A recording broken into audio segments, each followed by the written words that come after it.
Good morning. I'm Natalie with KQNK. Today is Wednesday, April 10th. Currently, with mostly cloudy skies, it is 45 degrees. The humidity is 61%. The wind speed is northwest at 12 miles per hour. The barometric pressure is 29.96.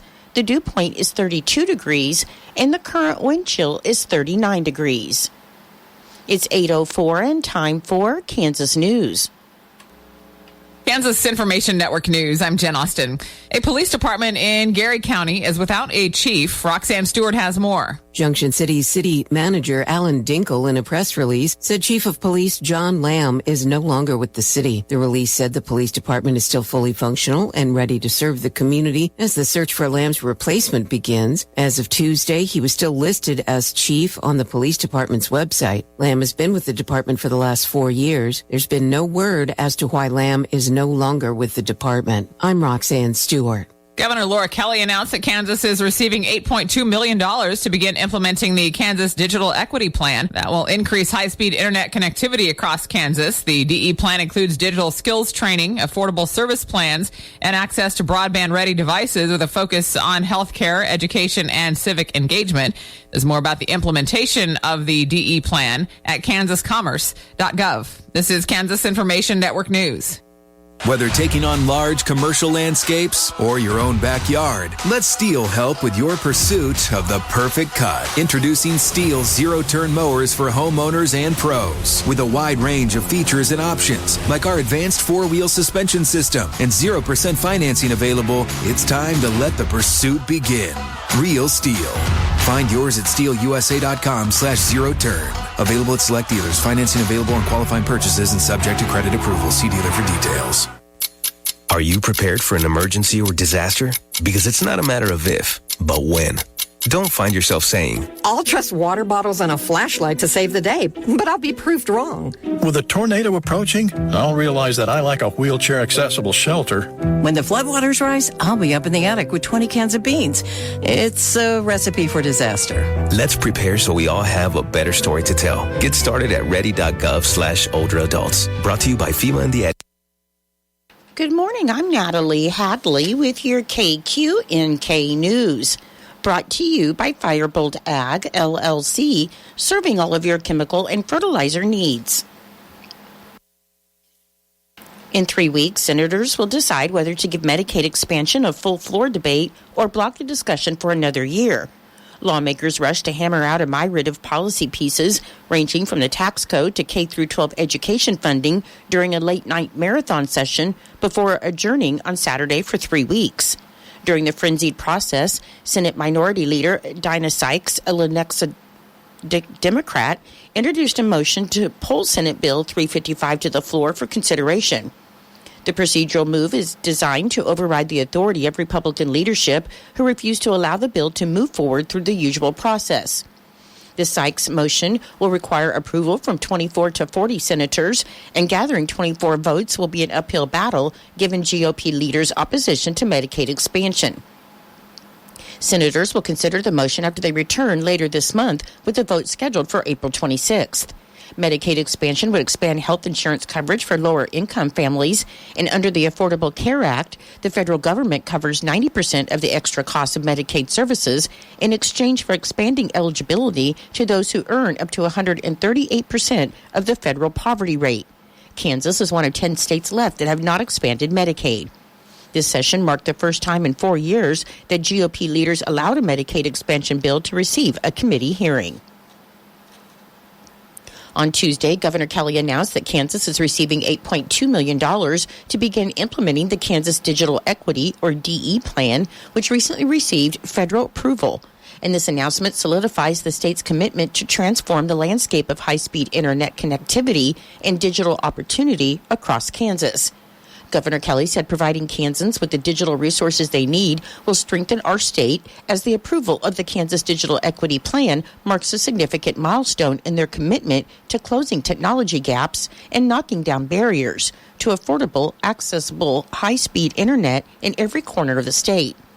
Initially introduced last October, the DE plan received public comment and underwent thorough reviews with federal funding partners at the U.S. Department of Commerce's National Telecommunications Information and Administration Office.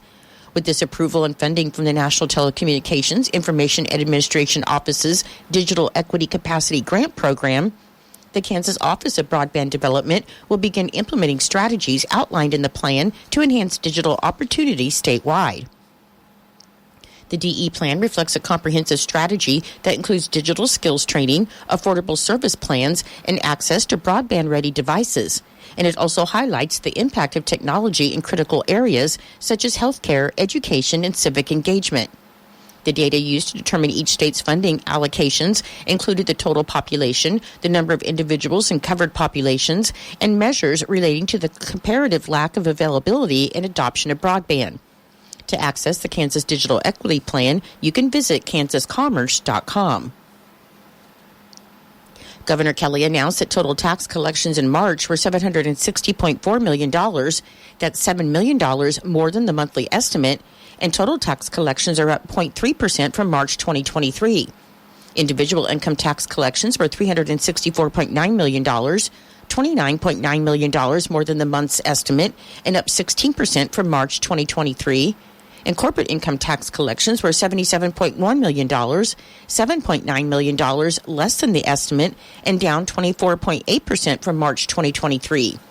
Combined retail sales and compensating use tax receipts were $261.2 million, which is $8.8 million less than the estimate, and those collections were $14.2 million less than March of last year. The Consensus Revenue Estimating Group, comprised of the Department of Revenue, Division of Budget, Legislative Research Department, and economists from the University of Kansas, Kansas State University, and Wichita State University, will meet on April 19th to review the fall estimate and make any revisions that it may consider necessary. Kansas earned a high-performance tier ranking recently in the Trust for America's Health Ready or Not annual report due to the work of the Kansas Department of Health and Environment's Emergency Preparedness Program. Ready or Not 2024, Protecting the Public's Health from Diseases, Disasters, and Bioterrorism, measures states' readiness to respond to a spectrum of health emergencies and to provide ongoing public health services. The annual report calculates each state's ability to respond to a variety of public health emergencies while still providing the everyday public health services that communities rely on. And each state is judged based on 9 key indicators, then sorted into 3 readiness levels, high, middle, and low. Kansas, 20 other states, and the District of Columbia ranked in the high-tier category for emergency preparedness. In Nebraska news, early voting is underway as thousands of Nebraskans are seeing ballots in their mailboxes. Nebraska will be holding its statewide primary election on May 14th, and this is the first requiring photo ID. A driver's license is commonly used, but don't forget that a state, military, tribal, or university ID is also valid. And election officials say it's okay if your ID is expired, as they can still take it. And it's also okay if the address on your ID does not match the address that you are registered to, because for the photo ID requirement, they're simply going to be looking at the name and face together. Nebraskans should also anticipate that the law requiring an ID may impact in-person voting. Although it may speed up the process, officials ask for patience and grace as poll workers adopt the new procedure. If you're anticipating voting in person, you can mark Monday on your calendar as the opening day for early voting. An investigation is underway after a man was injured following a pursuit by Dawson County Sheriff's deputies that ended in a crash. According to the Dawson County Sheriff's Office, at around 8:45 p.m. on Monday, deputies were advised of a man who was possibly armed and had a felony out-of-state warrant. Sheriff Mark Montgomery said deputies located the man's vehicle on Interstate 80 near Gothenburg and attempted to contact him. The sheriff's office said that after a brief verbal exchange, the man fled in the vehicle and came to a stop in the Gothenburg area. Deputies then approached the vehicle, but they said it fled again before crashing into a tree. The man, who the sheriff's office has not named, was transported to Gothenburg Health, and South Central Area Law Enforcement Services is investigating the incident.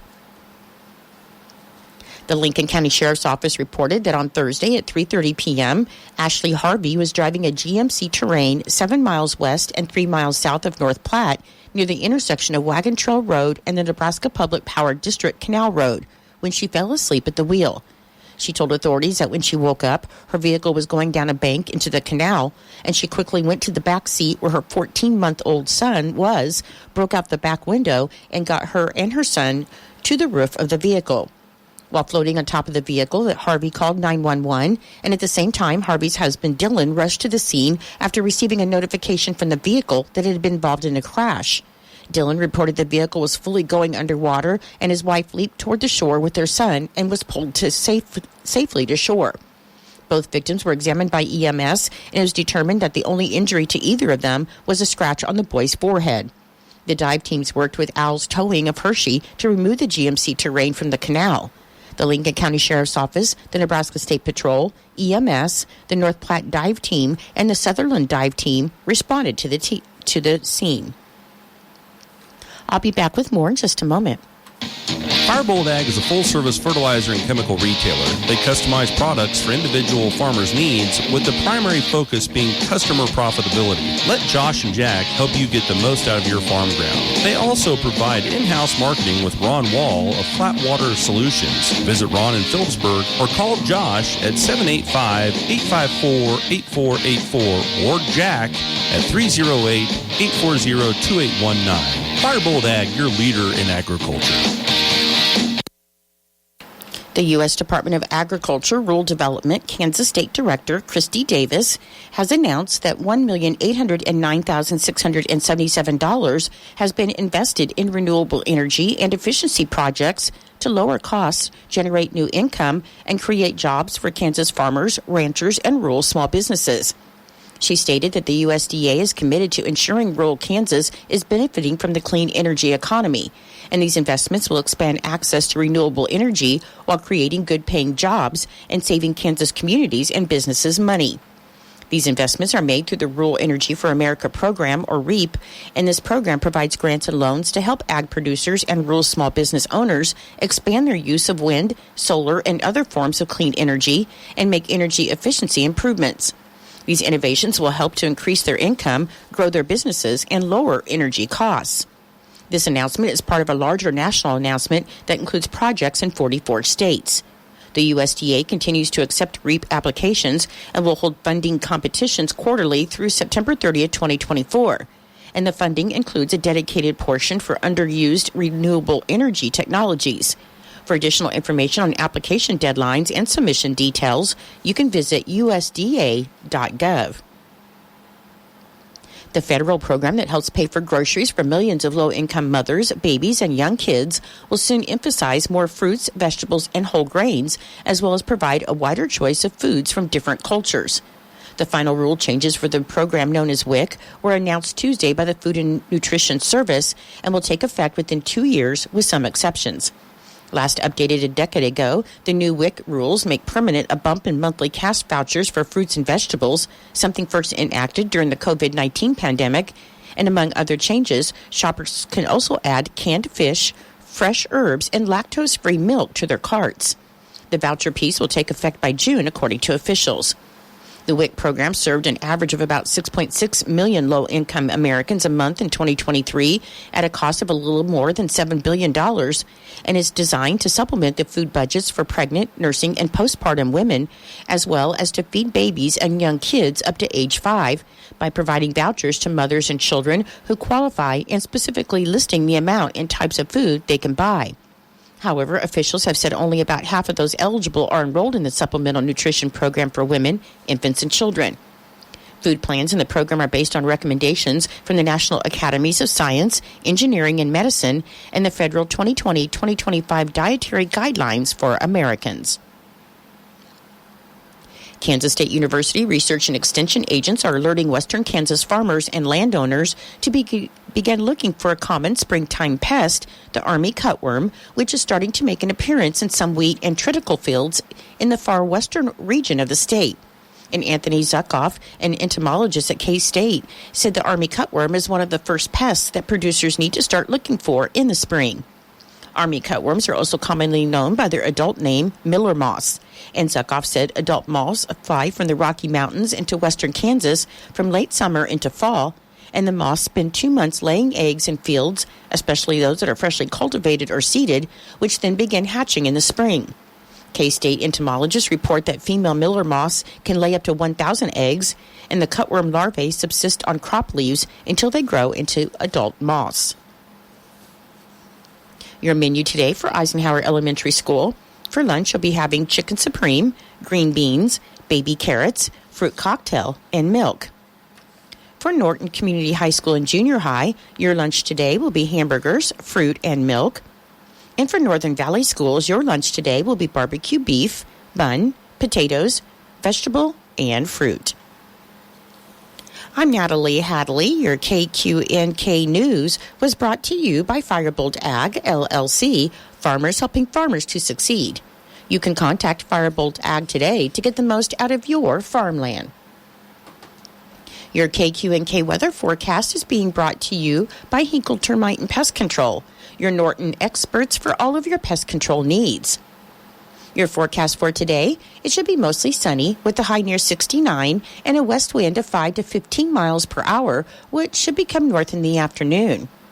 For tonight, there's a 20% chance of showers before 9 p.m. Otherwise, it's going to be mostly cloudy, then gradually becoming clear with the low around 36. And it'll be breezy tonight with a northwest wind of 15 to 20 miles per hour and gusts as high as 30 miles per hour. On Thursday, it should be sunny with a high near 63 and breezy with wind gusts as high as 35 miles per hour. And on Thursday night, it should be clear with a low around 33 and the winds could gust as high as 30 miles per hour Thursday night. I'll be back with the rest of your forecast in just a moment. When you got bugs, we know what a nuisance that can be. Lock 'em out. From Hinkle Termite and Pest Control, Lock 'em Out is our very effective residential insect prevention program. We'll come to your place and treat your foundation plus all insect entryways. And while we're there, receive a free termite inspection. Call Mr. Rich Wenzel, our certified technician in Norton at 785-202-0167. That's 202-0167. Continue with your weather forecast. On Friday, it should be sunny with a high near 78. On Saturday, mostly sunny with a high near 87. On Sunday, it should be sunny with a high near 86. On Monday, there's a 20% chance of showers. Otherwise, it should be sunny with a high near 84 and breezy. And on Tuesday, there's a 40% chance of showers and thunderstorms. Should be mostly sunny with a high near 74 and breezy. Currently, with mostly cloudy skies, it is 45 degrees. The humidity is 61%. The wind speed is northwest at 12 miles per hour. The barometric pressure is 29.96. The dew point is 32 degrees, and the current wind chill is 39 degrees. Your weather was brought to you by Hinkle Termite and Pest Control right here in Norton. You can call Hinkle Termite and Pest Control at 785-202-0167 for all of your pest control needs. It is 8:22. With today's inflation straining your budget, your Kansas Farm Bureau membership can help keep more money in your pocket. Get 15% off current published rates at Nextech Wireless. Special member pricing on select Grainger products. Save on vacation and travel with Avis Budget and Choice Hotels. And join the Kansans who've switched to Kansas Farm Bureau health plans, who enjoy significant savings on nationwide medical health care coverage. Join today. For a full list of benefits, visit kfb.org/benefits. Your Kansas Sports Report is being brought to you by United Northwest Federal Credit Union, where everything they do for you. Create new memories on your adventures with Visa, CU Money, reloadable prepaid cards at United Northwest Federal Credit Union. When you're ready for your next adventure, keep it going smoothly with our convenient app to manage your money wherever you are. CU Money cards are compatible with mobile wallets, secure and funds are quick and simple to access. Get your Visa CU Money reloadable prepaid card today at United Northwest Federal Credit Union, where everything we do for you. NCUA insured. In sports, I'm Spencer Dupuis. It was reported late last week that Kansas transfer tight end Deshaun Hannock had torn his Achilles. And Michael Swain of Fog.net 24/7 Sports joined 580 WIBW on Tuesday to discuss the injury. The surgery word got brought up, and that typically isn't good. It's a big loss because, KU went out and got Deshaun Hannock because they thought he could be an impact player. And he's someone that didn't play last year at Iowa State because of the gambling stuff that happened around the program, and he was never fully charged of anything and was cleared to play by the Big 12. So he was someone that was having a really good spring and was going to be arguably maybe be KU's best receiving tight end this fall and would have been a big person to replace the production left by Mason Fairchild. Then not having him now, you look at the room and you say Trevor Cardell and Jared Casey, and you're like, okay, those are two guys that have been around for several years, and it's just going to come down to can KU stay healthy. And Cardell is not someone that has stayed healthy over the last few years, and it's really going to come down to that, because if an injury does happen to either one of those, then you're really looking at a redshirt freshman and, maybe Quentin Connolly, Jaden Ham, or maybe an experienced guy in Tavita Noah. Kansas Information Network Sports, I'm Spencer Dupuy. Whether taking on large commercial landscapes or your own backyard, let Steel help with your pursuit of the perfect cut. Introducing Steel zero-turn mowers for homeowners and pros. With a wide range of features and options, like our advanced four-wheel suspension system and 0% financing available, it's time to let the pursuit begin. Real Steel. Find yours at steelusa.com/zero-turn. Available at select dealers. Financing available on qualifying purchases and subject to credit approval. See dealer for details. This message is for Shauna, my mom who just finished her high school diploma. I wanted to say I'm so proud of you for finishing school. You taught me it's never too late to achieve your dreams. I hope to make you as proud as you have made me. When you graduate, they graduate. Finish your high school diploma for you and for them. Visit finishyourdiploma.org to find free and supportive adult education centers near you. Brought to you by the Dollar General Literacy Foundation and Norton County Hospital and Medical Clinic offers many services to cater to the healthcare needs of our community. Whether seeking routine checkups, diagnostic tests, or specialized treatments, patients can rely on us to provide high-quality care tailored to their specific needs. Stay informed about the latest services, programs, and updates by following our Facebook page. We look forward to serving you and your family with excellence and compassion. Challenge. It's not something you shy from. It's a chance to up your game. Every day brings a new challenge. But with the enhanced Channel Seed brand on your side, you can rise to it. With our top-performing seed, innovative digital tools, and expanded agronomic support, you can turn tomorrow's challenges into your next advantage. Your enhanced Channel Seed brand. Let's rise to the challenge. Learn more at channel.com/rise. Read and follow pesticide label directions, IRM, grain marketing, and other stewardship practices. Kansas Agriculture Network Markets. Good morning, everyone. I'm Greg Akagi. Right now, let's check the weather. This morning, we have some cloud cover that is spreading across parts of the state due to a trough of low pressure that's rolling across western Texas. As that system moves northeast, we can't rule out some light precipitation across southern and eastern Kansas. A cold front arrives later on this afternoon into early Thursday. North to northwest winds become a bit breezy mainly throughout the day tomorrow. This will also bring in much lower humidity, elevating the fire danger, so no burning. There is some concern for temperatures near the freezing mark early Friday. A warming trend over the weekend with rain chances back again early next week. Could see a few sprinkles today in northwestern Kansas. It'll be partly cloudy from time to time with a high in the mid-60s. Partly cloudy in north central Kansas with a high in the low 70s. Breezy today with low 70s across northeast Kansas. Sunny and breezy in southwestern Kansas today are high in the upper 60s. Mostly cloudy, some morning showers in south central Kansas with today's high 68. A few thunderstorms in southeastern Kansas by the end of the day with a high 62. I'm meteorologist Dan Holiday. As we look at the early calls today, first off on the livestock side, beef and pork trade ended up higher, but off of the day's highs on Tuesday. We're seeing increased production numbers as well shown in the slaughter numbers, and hopefully that will bode well as far as getting at least steady to higher cash trade this week. A lot of the story, though, in the overnight grain market, a little bit higher, but coming off of the overnight trade highs. Wheat futures, hard red winter wheat, 13 to 14 higher. Corn futures in the old crop, 2 to 3 higher. New crop, a penny higher. Soybean futures, 3 higher in the old crop, penny higher on the new crop as well. CPI data comes out this morning. We'll see how much that may affect the market. This is the Kansas Ag Network.